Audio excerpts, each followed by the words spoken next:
નમસ્કાર વિદ્યાર્થી મિત્રો, આપણે આજે પણ આપણે એનસીઈઆરટી નું જ લેક્ચર લઈશું.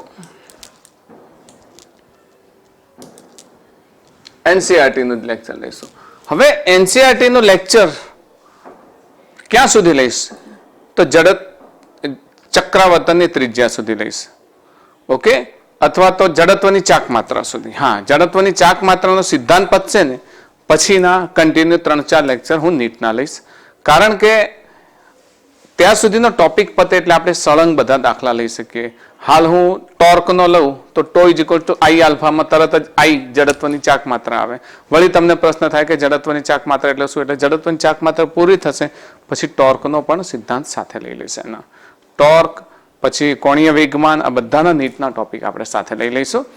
એનસીઈઆરટી માટે આપણે ગઈકાલે ભણી ગયા લાસ્ટ લેક્ચરમાં કે કોણીય વેગમાન માટે ન્યૂટનની ગતિનો બીજો નિયમ. ન્યૂટનની ગતિનો બીજો નિયમ તમને યાદ હશે, રેખીય વેગમાન. એટલે આમ ન્યૂટનની ગતિનો બીજો નિયમ રેખીય ગતિ માટે શું હતો? તો જો રેખીય વેગમાનના ફેરફારનો સમય દર તેની પર લાગતા બળ જેટલો હોય છે. એટલે બળ એટલે બળનો બેઝિક સરવાળો, બધા જ બળોનો સરવાળો, પરિણામી બળ જેટલો હોય છે. તો ચાક ગતિ માટે પણ આ જ નિયમ લાગુ પડે છે કે પેલામાં જે રેખીય વેગમાન હતું એની જગ્યાએ અહીંયા શું લઈશું? કોણીય વેગમાન. પેલામાં જે બળ હતું એની જગ્યાએ અહીંયા શું લઈશું? ટોર્ક લઈશું. તો ચાક ગતિ માટે ન્યૂટનની ગતિનો બીજો નિયમ યાદ રાખીએ આપણે. ચલો, આપણે લેવો છે તંત્ર માટે કોણીય વેગમાન સંરક્ષણનો નિયમ લેવો છે. આપણે આ જ ચેપ્ટરમાં મારું આગળ એક લેક્ચર છે, મને યાદ નથી નંબર, પણ રેખીય વેગમાન સંરક્ષણનો નિયમ પણ મેં સમજાવ્યો છે. રેખીય વેગમાન સંરક્ષણના નિયમમાં મેં તમને ન્યૂટનની ગતિનો બીજો નિયમ રેખીય ગતિ માટે સમજાવ્યો હતો. તો ન્યૂટનનો બીજો નિયમ તમને યાદ હશે કે પદાર્થના વેગમાનના ફેરફારનો સમય દર તેની પર લાગતા બળ જેટલો હોય છે. તો એ રેખીય ગતિ માટે હતો. તો ચાક ગતિ માટે શું હશે? ચાક ગતિ માટે ત્યાં જે રેખીય વેગમાન હતું એ અહીંયા શું લઈશું? કોણીય વેગમાન. Very good. અને ત્યાં જે બળ હતું એનો અહીંયા શું લઈશું? ટોર્ક લઈશું. તો આમ લખી શકીએ આપણે કે dl upon dt is equals to tau external. કેમ એક્સટર્નલ લખું છું? કે તેના બધા જ બાહ્ય ટોર્કનો સરવાળો. મતલબ પદાર્થના જ્યાં L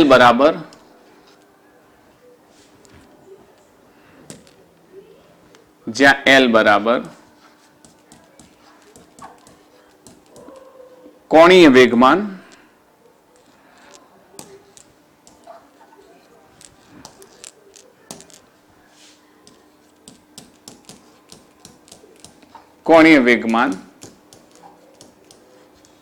અને ટાઉ એક્સટર્નલ બધા જ બાહ્ય ટોર્કનો સરવાળો. ઓકે, તો આપણે આને શબ્દોમાં શું લખી શકીએ? શબ્દોમાં આપણે આ પ્રમાણે લખી શકીએ કે સંદર્ભ બિંદુને સાપેક્ષ કણોના તંત્ર પરનું કુલ કોણીય વેગમાનના ફેરફારનો સમય દર. આ કુલ કોણીય વેગમાનના ફેરફારનો સમય દર તે જ બિંદુની સાપેક્ષ તંત્ર પર લાગતા ટોર્કના સરવાળા બરાબર હોય છે. ઓકે, તો આ થઈ ગયો આપણે ન્યૂટનનો બીજો નિયમ. આને ઇક્વેશન નંબર 1 આપી દઈએ. This is equation number 1. હવે વિચાર કરીએ કે જો બાહ્ય ટોર્ક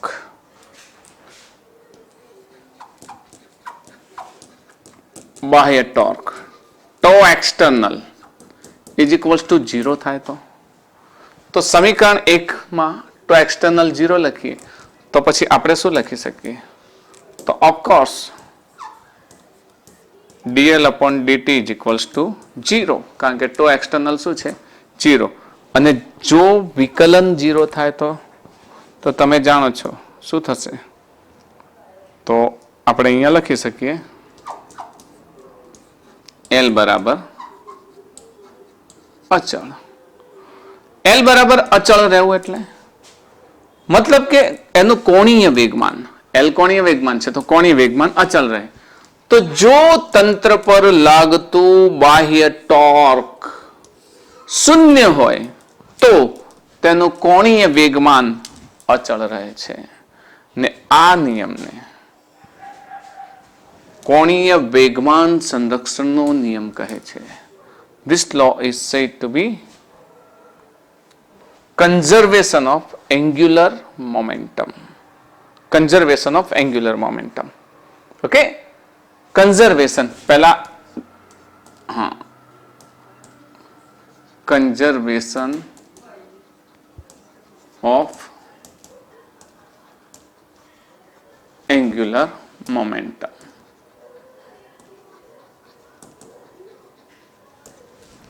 હવે ખાસ લઈએ કે બાહ્ય ટોર્ક.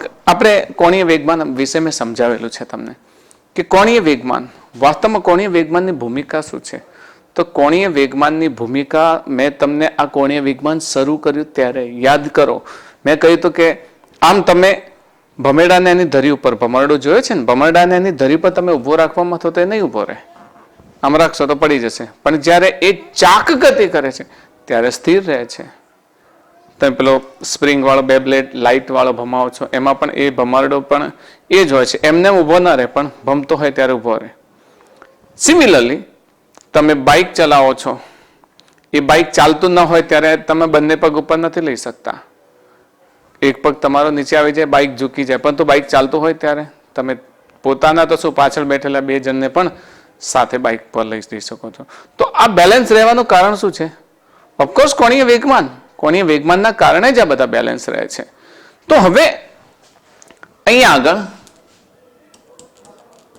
એલ એ સદિશ રાશિ છે.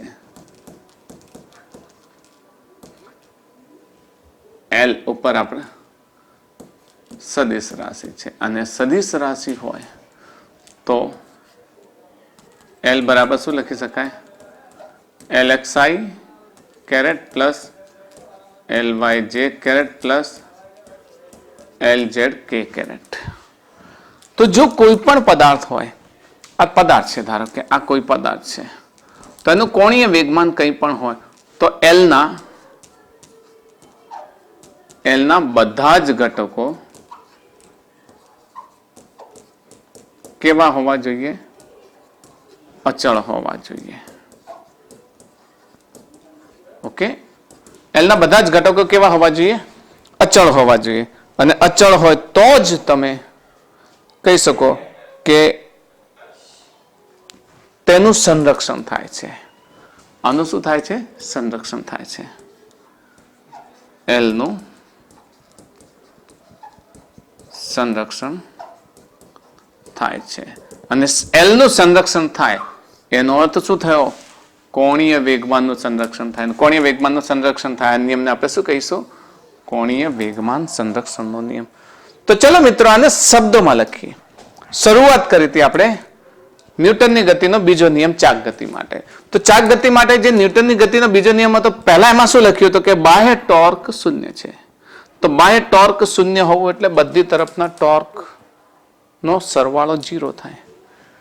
સરવાળા બરાબર હોય છે. તો આ જે સરવાળો 0 થતો હતો એ સરવાળો 0 થાય એટલે આ પદમાં 0 મૂક્યું તો dl/dt 0 મળ્યું એટલે આપણને L શું મળ્યું? અચળ મળ્યું.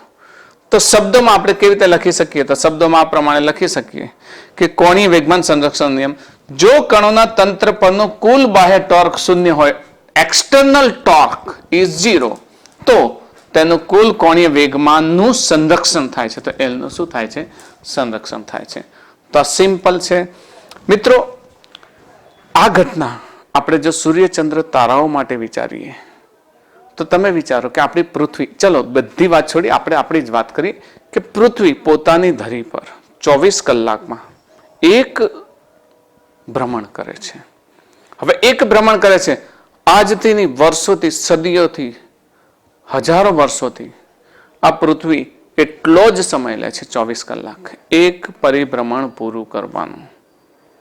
સૂર્યની આસપાસ 365.25 દિવસમાં એક ચક્ર પૂરું કરે છે. જરા પણ ફેરફાર નથી થતો. આવું કેમ થાય છે? તો પૃથ્વી બ્રહ્માંડમાં ફરે છે, એની પર બહારથી કોઈ ટોર્ક નથી લાગતું, કોઈ ઘર્ષણ બળ નથી લાગતું, નથી એની ગતિમાં વધારો થતો કે નથી એની ગતિમાં ઘટાડો થતો. માત્ર એની અચળ ગતિથી ચાક ગતિ કરે છે. આમ પૃથ્વી છે એ અચળ ગતિથી, આ પૃથ્વી છે તો એની ધરી પર આમ અચળ ગતિથી ચાક ગતિ કરે છે ને ક્યાંય પણ એનું ટોર્ક લાગતું નથી. એની પર લાગતું એક્સટર્નલ ટોર્ક કેટલું છે? 0 છે. અને એક્સટર્નલ ટોર્ક 0 હોવાથી એનું વેગમાનનું સંરક્ષણ થાય છે. વેગમાનનું સંરક્ષણ થાય છે એટલે ક્યારે પણ એના દિવસ રાતના બ્રહ્માંડના સમયમાં ક્યાંય ફેરફાર નથી થતો. એ જ રીતે આખું સૂર્યમંડળના બધા જ ગ્રહો એ જ ગતિથી એકબીજાની સૂર્યની આસપાસ ફરે છે. આપણો ચંદ્ર પૃથ્વીની આસપાસ ફરે છે, કારણ કે કોઈ બાહ્ય ટોર્ક લાગતા નથી. બાહ્ય ટોર્ક ન લાગતો હોય તો એના વેગમાનનું સંરક્ષણ થાય. વેગમાનનું સંરક્ષણ થાય તો બધા જ ઘટકો કેવા રહે? અચલ રહે. તો ક્યારે પરિભ્રમણ બદલાતું નથી. તો વેગમાન સંરક્ષણ નિયમ, જો કણોના તંત્ર પરનું કુલ બાહ્ય ટોર્ક 0 હોય તો તેના કોણીય વેગમાનનું સંરક્ષણ થાય છે. તો આ થઈ ગયો કોણીય વેગમાન સંરક્ષણનો નિયમ. આઈ હોપ તમને આવડી ગયો હશે. તમે સ્ક્રીનશોટ લઈ લો. ઓકે, નેક્સ્ટ ટોપિક છે આપણો દ્રઢ પદાર્થનું સંતુલન. દ્રઢ પદાર્થનું સંતુલન. મિત્રો, દ્રઢ પદાર્થનું સંતુલન મારે લેવું છે. તો દ્રઢ પદાર્થનું સંતુલન લેવું છે તો પહેલા તો કોઈ પણ પદાર્થનું સંતુલન બે પ્રકારે હોઈ શકે. there are two types of, એક તો સ્થિત સંતુલન ને એક યાંત્રિક સંતુલન. યાદ રાખો, દ્રઢ પદાર્થનું સંતુલન, કોઈ પણ પદાર્થનું સંતુલન, કોઈ પણ પદાર્થનું સંતુલન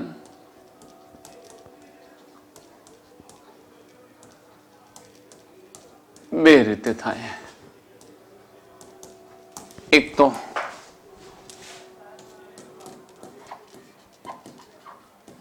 સ્થિત સંતુલન અને બીજું છે યાંત્રિક સંતુલન.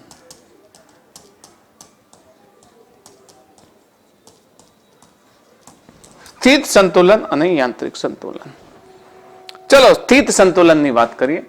સ્થિત સંતુલન એટલે આ પદાર્થ, આ જે એક આ તળિયા પર એક પદાર્થ પડ્યો છે એમ દળનો, આ ગ્રીન કલરનો તમને દેખાતો હશે. હવે આ પદાર્થ ક્યાંય જતો નથી, મતલબ નથી આ તરફ એના પર બળ લાગતું, નથી આ તરફ એના પર બળ લાગતું, નથી આ તરફ એના પર બળ લાગતું.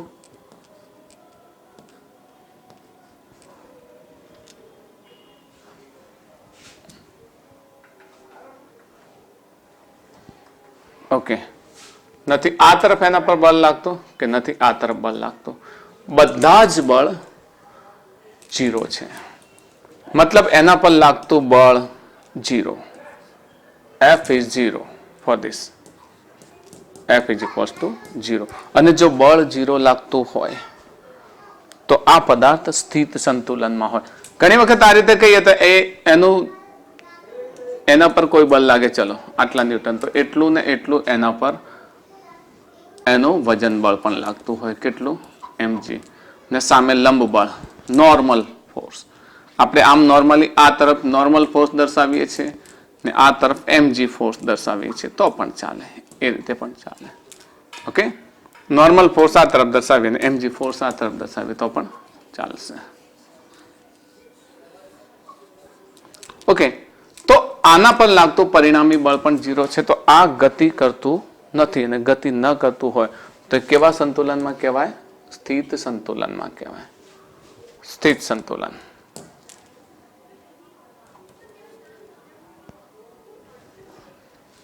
ઓકે, સ્થિત સંતુલન. અને યાંત્રિક સંતુલનનો અર્થ એવો થયો, યાંત્રિક સંતુલન. યાંત્રિક સંતુલનના બે પ્રકાર છે પાછા, યાદ રાખજો.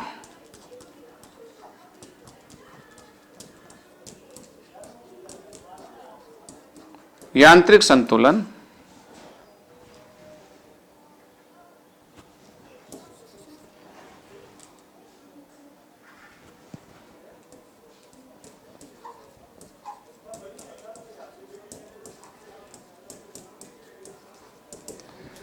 જો યાંત્રિક સંતુલનનો અર્થ એવો થયો કે ધારો કે કોઈ એક લોલક છે, ચલો આમ વિચારી લે કે આ લોલક છે. પહેલા યાંત્રિક સંતુલન આ પણ સમજાવું છું. અલોલક છે.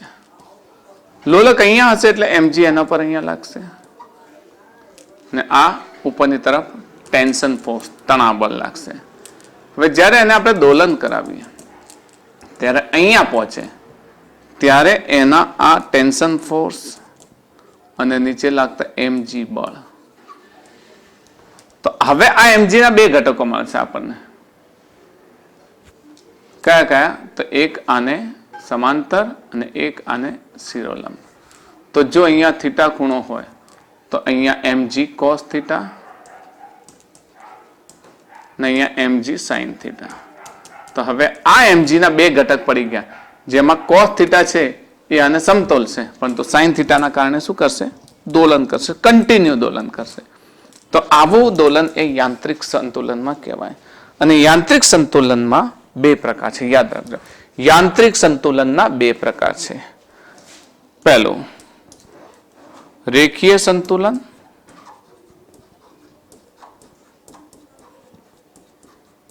રેખીય સંતુલન અને બીજું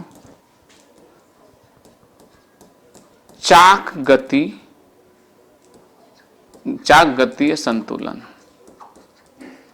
યાંત્રિક સંતુલનના બે પ્રકાર છે, રેખીય સંતુલન અને ચાક ગતીય સંતુલન. ફરીથી કહું છું, દ્રઢ પદાર્થ અથવા કોઈ પણ પદાર્થનું સંતુલન બે પ્રકારે હોઈ શકે. એક તો સ્થિત સંતુલન.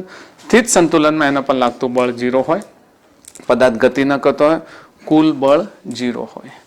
અને અહીંયા યાંત્રિક સંતુલન હોય. યાંત્રિક સંતુલનમાં બળ તો લાગે છે પણ એ સતત દોલન કરતો હોય. અથવા અહીંયા વિચારીએ તો આ એક પદાર્થ છે, આ એક સળિયો છે. આ સળિયાને અહીંયા બળ લાગે છે 120 ન્યૂટન, પણ એને પણ આ તરફ એટલું જ બળ લાગે સરખા અંતરે, અથવા તો એના કરતા જો અંતરના કારણે ટોર્ક 6 મીટર 120, તો F into R લઈએ, 90 ડિગ્રી લઈએ તો 12 6 72, તો 720. તો અહીંયા 90 તો એ પણ 720 થશે, 9 8 72, તો F બરાબર 90 ન્યૂટન આપણે લેવું પડે. ઓકે, તો આ બંને સરખા ટોર્ક થાય તો આ સંતુલન કેવું થાય? યાંત્રિક સંતુલન. તમે તરાજુ જોયું હશે, તરાજુમાં જ્યારે તોલાય છે, પેલું દેશીઓ, અત્યારે તો ઇલેક્ટ્રોનિક્સ આવી ગયા છે, દેશી તરાજુ જોયું હશે કે પેલા જે તોલવા વાળા દેખે છે વચ્ચે કે કાંટો એક્ઝેક્ટ વચ્ચે આવે છે, તો આમ કાંટો એક્ઝેક્ટ વચ્ચે આવે તો એ યાંત્રિક સંતુલન થયું. બંને તરફનું ટોર્ક કેવું થઈ ગયું? સરખું થઈ ગયું. તો યાંત્રિક સંતુલન થયું. યાંત્રિક સંતુલન થાય એટલે એટલી ખબર પડે કે બંને તરફના બળ સરખા છે. બળ ક્યારે સરખા હોય? જ્યારે બંનેનું વજન સરખું હોય.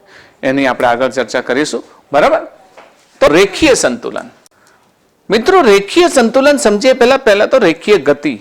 તમે સુરેખ પદ પર ગતિ ભણી ગયા છો. રેખીય ગતિ થતી હોય તો એની અંદર શું હોય છે? તો એની અંદર પ્રવેગ હોય છે, રેખીય પ્રવેગ. રેખીય ગતિમાં રેખીય પ્રવેગ હોય છે. ઓકે, તો આપણે નોંધ કરી લઈએ કે રેખીય ગતિમાં રેખીય પ્રવેગ હોય છે.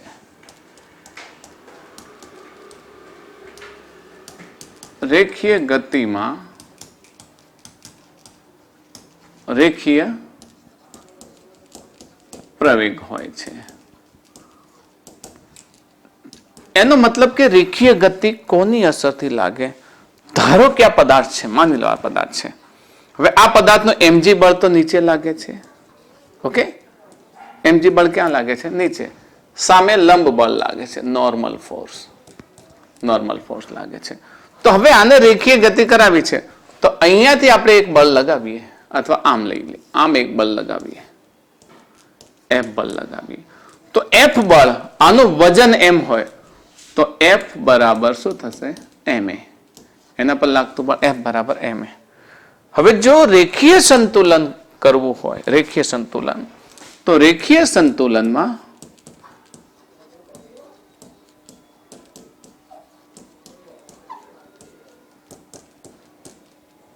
પ્રવેગ, એનો જે પ્રવેગ છે ને, એ પ્રવેગ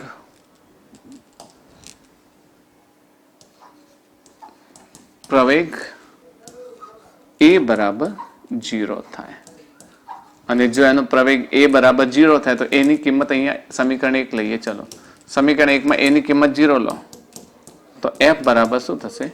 0 થશે. હવે બળ 0 થાય એનો અર્થ શું થયો?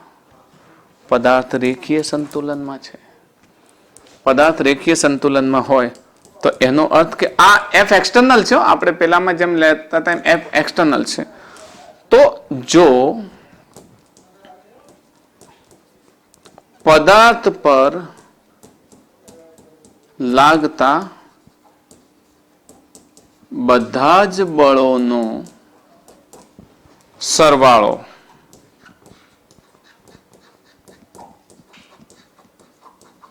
શૂન્ય થાય તો પદાર્થ રેખીય સંતુલનમાં હોય.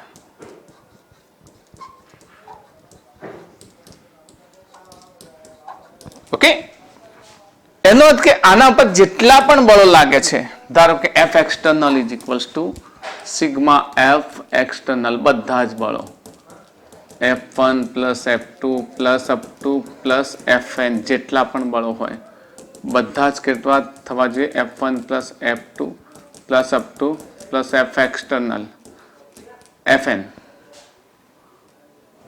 લઈશું આપણે.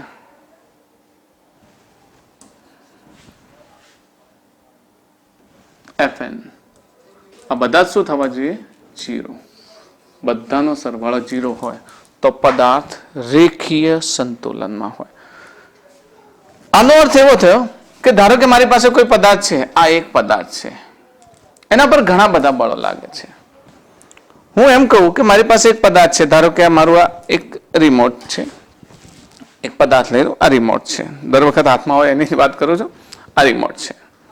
હવે રિમોટ પર હું બળ લગાડું, અહીંયા આ રિમોટ પર બળ લગાડીશ તો અહીંયા બળ લગાડીશ તો પદાર્થ આમ થઈ જશે, અહીંયા બળ લગાડીશ તો પદાર્થ આમ જતો રહેશે, અહીંયા બળ લગાડીશ. પણ એને જો કોઈ એક સેન્ટર, કોઈ એક એક્ઝેક્ટ સેન્ટર ઓફ માસ પર બળ લગાડીશ તો પદાર્થ શું કરશે? રેખીય ગતિ કરશે. અહીંયા પણ એવું જ છે કે તેના સેન્ટર ઓફ માસ પર લાગતા બધા જ બળોનો સરવાળો કેટલો હોવો જોઈએ? 0 હોવો જોઈએ. અને બધા જ બળોનો સરવાળો જો 0 થાય, એના પર લાગતા બધા જ બળોનો સરવાળો, સેન્ટર ઓફ માસ પર લાગતા બધા જ બળોનો સરવાળો, અહીંયા બળ લગાવવું તો આ પદાર્થ આમ ગતિ કરશે, તો એને સમતોલ તો બીજું બળ પણ એક હોવું જોઈએ. એટલે આ F1 હોય અને F2 હોય તો sigma F is equals to, જો F1 બરાબર F2 હોય તો બંને એકબીજાને કેન્સલ કરે એટલે સિગ્મા F કેટલું થાય? 0 થાય. તો એના બધા જ ઘટકો મતલબ સિગ્મા Fx બરાબર 0 થવો જોઈએ, સિગ્મા Fy બરાબર 0 થવો જોઈએ અને સિગ્મા Fz બરાબર 0 થવો જોઈએ. તો બધા જ ઘટકો 0 હોય તો પદાર્થ કેવા સંતુલનમાં હોય? રેખીય સંતુલનમાં હોય.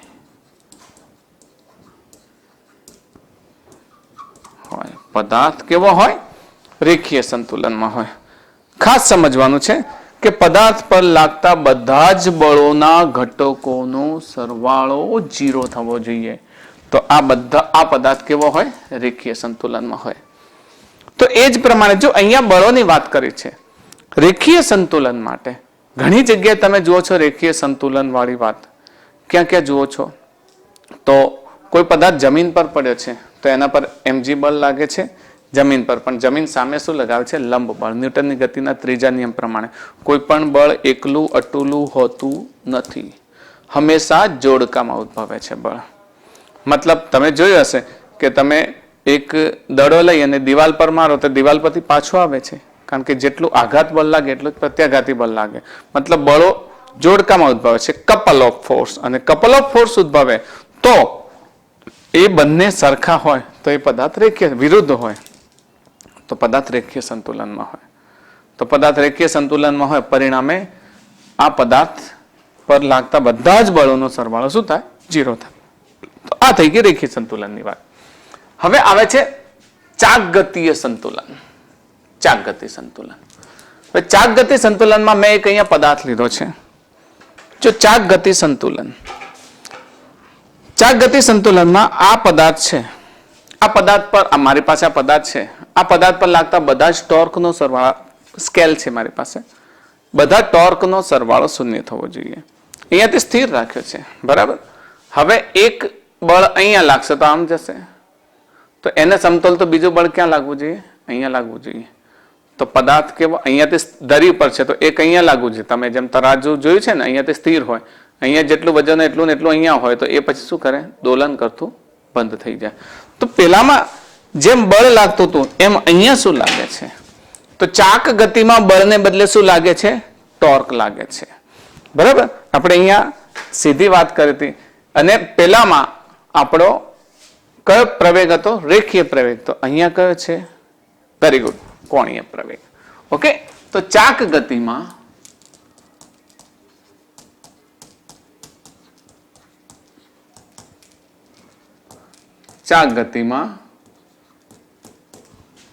કોણીય પ્રવેગ લાગે છે.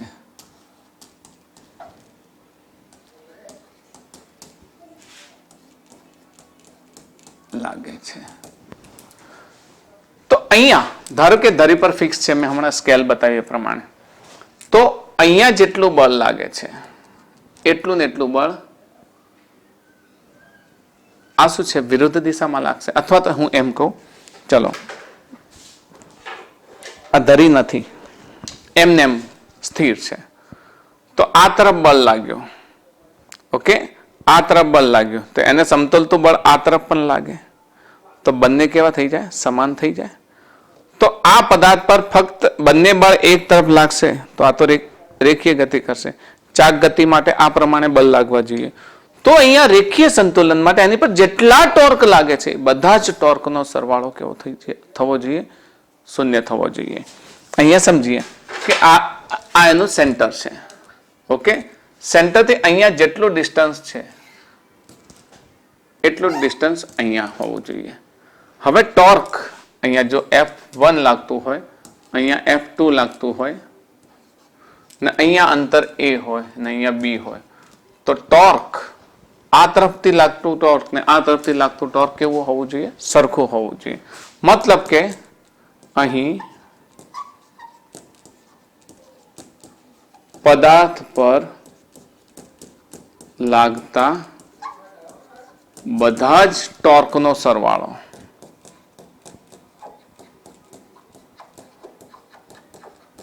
કેવો થવો જોઈએ? શૂન્ય થવો જોઈએ.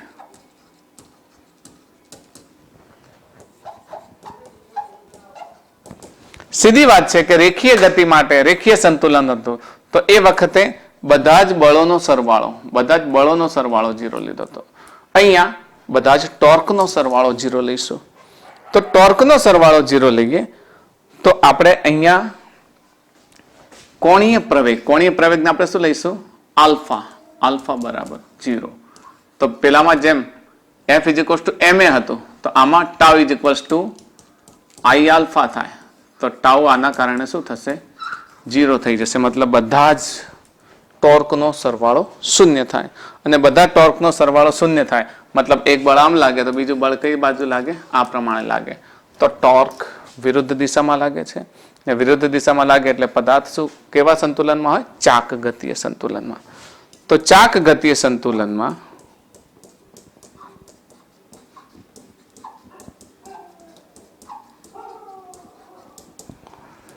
tau external sigma tau external must be 0.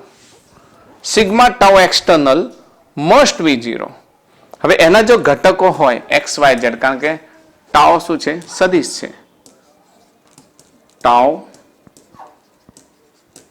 સદિશ હોવાથી શું થશે? tau is equals to tau xi plus tau yj plus tau zk.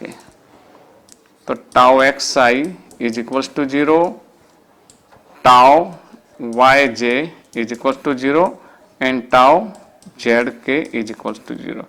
તો બધા જ ઘટકોનો સરવાળો કેવો થવો જોઈએ? શૂન્ય થવો જોઈએ. તો જ પદાર્થ ચાક ગતીય સંતુલનમાં હોય.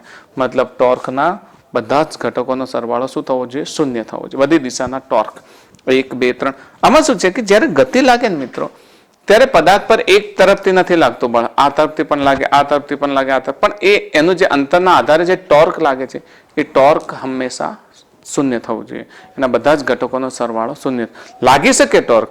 આ એક્સ દિશામાં જેટલું ટોર્ક લાગ્યું એટલું ને એટલું વિરુદ્ધ દિશામાં લાગે તો બંનેનો બેઝિક સરવાળો 0 થઈ જાય. ટોર્ક નથી લાગતો એવું નહીં. શૂન્યનો અર્થ એવો થયો કે ટોર્ક નથી લાગતો એવું નહીં, પણ ટોર્ક સમાન હોવું જોઈએ. ટોર્ક સમાન હોય તો 100% તમે વિચારો કે કોઈ વસ્તુ અથવા તો કોઈ પદાર્થને તમે ધક્કો મારો છો ને એટલા બળથી સામેથી ધક્કો મારશે તો પદાર્થ પર બંને બળો સમાન થયા. બંને બળો સમાન થાય તો રેખીય સંતુલન થાય. એમ બધી બાજુથી લાગતા ટોર્ક જો સરખા હોય તો એ ચાક ગતિ સંતુલનમાં હોય. ને ચાક ગતિ સંતુલનમાં ટોર્કનો સરવાળો કેવો થવો જોઈએ? 0. તો જ પદાર્થ ચાક ગતિ સંતુલનમાં હોય. આ તમારે દાખલા ગણવામાં ઘણો ઉપયોગી થશે કે ચાક ગતિય તમને એવો શબ્દ કે ચાક ગતિય સંતુલનમાં છે તો તમારા મગજમાં આવવું જ જોઈએ કે ટોર્ક એક્સટર્નલ ટોર્ક કેવું થાય? 0 થાય. તો આ વાત સમજશો. હવે એક ટોપિક લઈએ, આંશિક સંતુલન. જો આપણે આગળ શીખી ગયા રેખીય સંતુલન શીખી ગયા. રેખીય સંતુલનમાં પદાર્થ પર લાગતું બળ 0 હોય એટલે રેખીય સંતુલનમાં હોય. પછી શીખી ગયા ચાક ગતિય સંતુલન, એના પર લાગતું એક્સટર્નલ ટોર્ક 0 હોય તો પદાર્થ ચાક ગતિય સંતુલનમાં હોય. હવે લઈએ પદાર્થનું આંશિક સંતુલન. મિત્રો, આંશિક સંતુલનનો અર્થ શું? આંશિક સંતુલનનો અર્થ શું? ચલો એક ઉદાહરણ આપી દઉં એટલે તમને ખ્યાલ આવશે કે એક ટાયર ફરે છે. આમ એક ટાયર, પછી આપણે એને કાઢી દઈએ. એક ટાયર ફરી રહ્યું છે. ઓકે, તમે જાણો છો કે ટાયરનું આ સેન્ટર છે. ટાયર આમ ફરશે અને આમ જશે એટલે આમ ફરીને આગળ જશે. આ ટાયરનું સેન્ટર ઓફ માસ છે. ટાયર બે પ્રકારની ગતિ કરે છે. કેવી? ટાયર આમ જાય છે. કેમ? તો કે આમ ફરીને જાય. ગાડીનું ટાયર તો તમે જોયું જશે ફરતો. તો ટાયર પોતાની જગ્યાએ ફરે છે એટલે ચાક ગતિ કરે છે, પ્લસ ઘર્ષણના કારણે આગળ પણ વધે છે. અહીંયા છે, થોડા સમય પછી ટાયર અહીંયા આવશે, એનું સેન્ટર અહીંયા આવ્યું. તો એ આ જે ગતિ કરે છે, આ ગતિ કેવી કરે છે? રેખીય ગતિ. મતલબ કે રેખીય સંતુલનમાં નથી, એના પર બળ લાગે છે. બીજું, એના પર લાગતું ટોર્ક આના સેન્ટરના સંદર્ભમાં અહીંયાથી જે બળ લાગે છે આ તરફ વિરુદ્ધ દિશામાં એટલે પદાર્થ આગળ વધે છે. તો એના પર લાગતું ટોર્ક પણ 0 નથી. તો પદાર્થ ચાક ગતિય સંતુલનમાં પણ નથી. તો ઘણી એવી ગતિ છે, તમે ગાડીનું ટાયર ફરતું જુઓ તો ટાયર પોતે પણ રોટેશન કરે છે અને આગળ પણ વધે છે. તો એ શું છે? રેખીય ગતિ પણ કરે છે અને ચાક ગતિ પણ કરે છે. તમે ગબડાવો છો ને કોઈ વસ્તુ, કોઈ નળાકારને ગબડાવો, ત્યાં નળાકાર પોતે ચાક ગતિ પણ કરે છે અને રેખીય ગતિ પણ કરે છે. તો બંને પ્રકારની ગતિ કરે છે, રેખીય ગતિ અને ચાક ગતિ. મતલબ રેખીય સંતુલનમાં પણ નથી અને ચાક ગતિ સંતુલનમાં પણ નથી. પરંતુ આંશિક સંતુલનનો અર્થ એવો થયો કે બંને, અહીંયા આપણે જે રેખીય સંતુલન અને ચાક ગતિ સંતુલનની વાત કરીએ છીએ, બંનેમાંથી કોઈ એક સંતુલનમાં હોય અને એક સંતુલનમાં ન હોય. મતલબ પદાર્થ જો રેખીય સંતુલનમાં હોય તો ચાક ગતિ સંતુલનમાં ન હોય. બોલો, રેખીય સંતુલનમાં હોય ને ચાક ગતિ સંતુલનમાં ન હોય, એનું ઉદાહરણ કયું? ઓફકોર્સ, પેલો તમે ભમરડો ભમાવો છો ને એક જ જગ્યાની ધરી પર ફરે છે તો એ ગતિ નથી કરતો એટલે એના પર લાગતા બળોનો સરવાળો 0 છે, કારણ કે એ ગતિ નથી કરતો. પરંતુ રોટેશન કરે છે એટલે ટોર્કનો સરવાળો 0 નથી. એટલે શું કરે છે? ચાક ગતિ કરે છે. તો એ ચાક ગતિ એ સંતુલનમાં નથી અને રેખીય સંતુલનમાં છે. તો એ આંશિક સંતુલનમાં કહેવાય. સિમિલરલી, આ એક પદાર્થ છે, હું આને ફેંકું છું, બરાબર? આને આમ ફેંકું છું તો આ મારું રિમોટ આમ સીધે સીધું જશે, આ સીધે સીધું. તો આ પદાર્થ રેખીય સંતુલનમાં છે. મતલબ કે આ મારી પાસે સ્કેલ છે, સ્કેલ પર જો બંને બળો આ દિશામાં લાગે તો આ પદાર્થ રેખીય ગતિ કરશે. તો રેખીય ગતિ કરશે પણ ચાક ગતિ કરશે નહીં. મતલબ કે રેખીય ગતિ કરે છે પણ ચાક ગતિ નથી કરતો એટલે ચાક ગતિ સંતુલનમાં છે અને રેખીય સંતુલનમાં નથી. સિમિલરલી, ભમતો ભમરડો રેખીય ગતિ કરતો નથી પરંતુ ચાક ગતિ કરે છે. તો એ રેખીય સંતુલનમાં છે પરંતુ ચાક ગતિય સંતુલનમાં નથી. મતલબ કોઈ એક સંતુલનમાં હોય, કાં તો રેખીય સંતુલનમાં હોય અથવા ચાક ગતિય સંતુલનમાં હોય. તો એવા પદાર્થને આપણે શું કહીએ છીએ? આંશિક સંતુલન. તો આંશિક સંતુલન, આંશિક સંતુલનનો અર્થ સમજીએ કે આંશિક સંતુલન એટલે શું. તો આંશિક સંતુલનમાં પદાર્થ સંતુલનમાં હોય ત્યારે જો પદાર્થ કમ્પ્લીટ સંતુલનમાં ક્યારે હોય? એ પહેલા લખી દઈએ. પદાર્થ સંપૂર્ણ સંતુલનમાં હોય, આને કાઢી દઈએ થોડું, આને કાઢી દઈએ.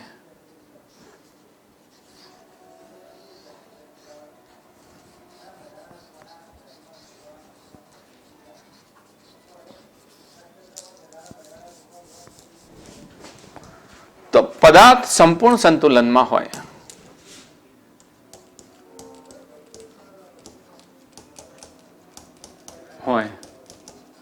ત્યારે બોલો, જો રેખીય સંતુલનમાં હોય, પહેલું રેખીય સંતુલન,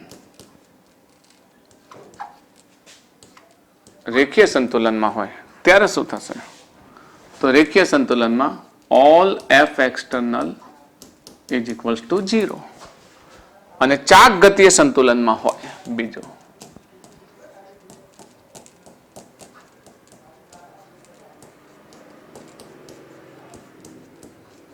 ચાક ગતિય સંતુલનમાં હોય ત્યારે all tau external is equals to 0. તો આ પદાર્થ સંપૂર્ણ સંતુલનમાં કહેવાય. પરંતુ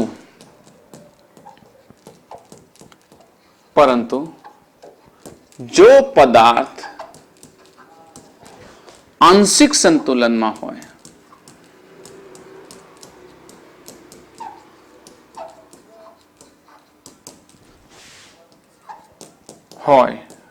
તો પદાર્થ આંશિક સંતુલનમાં હોય તો તે રેખીય કે ચાક ગતિ, તો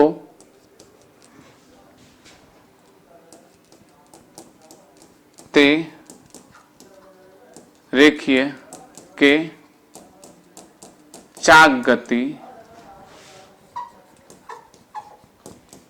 બંનેમાંથી એક જ સંતુલનમાં હોય,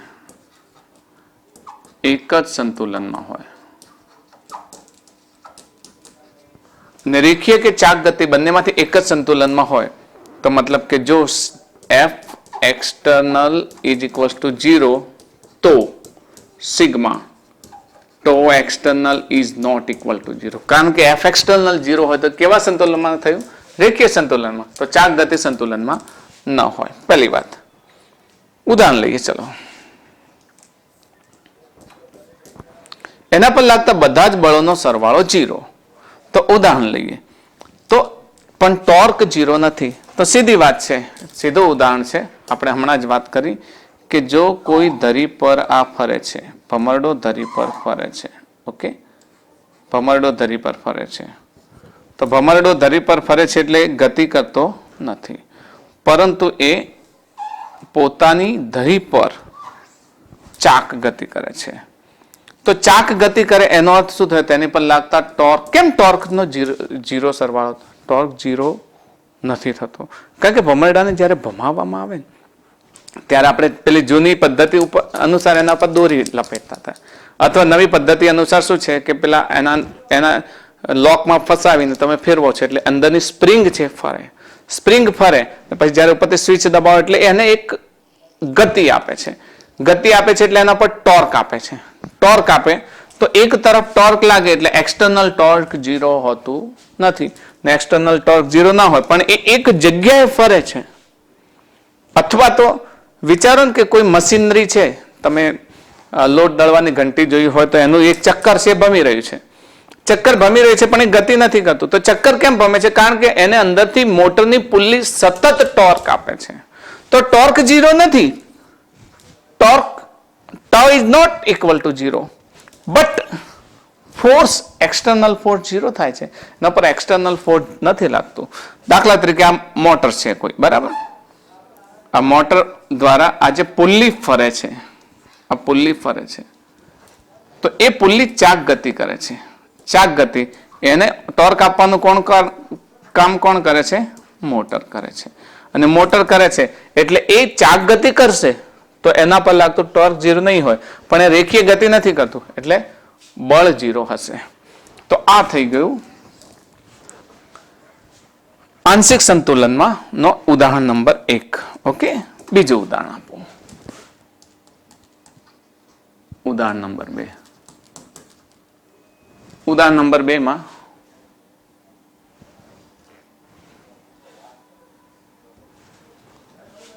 આ એક પદાર્થ છે. પદાર્થ પર બળ લાગે છે. અહીંયા આમ પણ બળ લાગે છે અને આમ પણ બળ લાગે છે. સરખું બળ લાગે છે. મારી પાસે આ સ્કેલ છે.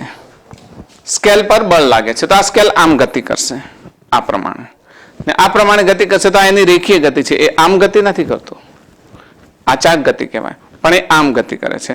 ને આમ ગતિ કરે છે એના પર બળ છે, external force is not equal to 0. Torque નથી લાગતું, તો external torque is equal to 0. તો અહીંયા હું એ જ કરીશ કે અહીં sigma F external is not equal to 0, પરંતુ sigma tau external is equal to 0. તો પદાર્થ કેવા સંતુલનમાં હશે? આંશિક સંતુલનમાં હશે. ઓકે, મતલબ કોઈ એક સંતુલનમાં હશે. તો આજે આપણે કોણીય વેગમાન સંરક્ષણનો નિયમ જોયો, પછી પદાર્થનું સંતુલન જોયું. પદાર્થના સંતુલનમાં પણ કોઈ પણ પદાર્થનું સંતુલન, યાંત્રિક સંતુલન અને સ્થિત સંતુલન. યાંત્રિક સંતુલનના 2 પ્રકાર, રેખીય સંતુલન અને ચાકગતીય સંતુલન. રેખીય સંતુલન અને ચાકગતીય સંતુલન સમજ્યા પછી આપણે આંશિક સંતુલન પણ સમજ્યા. તો ટૂંકમાં આજનો આપણો ટોપિક પૂરો કરીએ છીએ. નેક્સ્ટ ટોપિકમાં જડત્વની ચાક માત્રાનો સિદ્ધાંત સમજીશું, પછી નીટનો કન્સેપ્ટ લઈશું. That's all four today.